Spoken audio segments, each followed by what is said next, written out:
আরও এক মহিলার গোপন জবানবন্দি। সন্দেশখালীতে গণধর্ষণের অভিযোগে নতুন এফআইআর পুলিশের। উত্তম শিবুর পর এবার তৃণমূল নেতা ভানু মণ্ডল, আমির আলী গাজীর বিরুদ্ধে এফআইআর।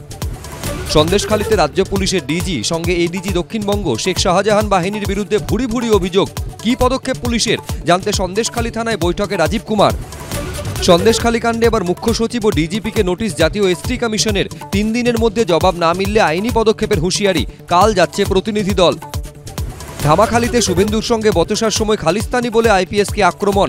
ধর্মীয় ভাবাবেগে আঘাতের অভিযোগে বিজেপি দপ্তর অভিযান শিখ ধর্মাবলম্বীদের। প্রমাণ দাবি শুভেন্দুর। 5 ঘন্টা পার দিল্লিতে ইডির সদর দপ্তরে দেব। গরু পাচার মামলায় ঘাটালের তৃণমূল সাংসদকে ম্যারাথন জিজ্ঞাসাবাদ। কলকাতা পুরসভার বাজেট অধিবেশনে বিতর্কিত মন্তব্য। তৃণমূল কাউন্সিলর অনন্যা বন্দ্যোপাধ্যায়ের বিরুদ্ধে নিউ মার্কেট থানায় অভিযোগ। হাজরায় বিক্ষোভ বিজেপির। শাহজাহানকে ধরার দাবিতে সুর চড়াচ্ছে সন্দেশখালীও। সন্দেশখালী নিয়ে আজ হাইকোর্টে জনস্বার্থ মামলার শুনানি।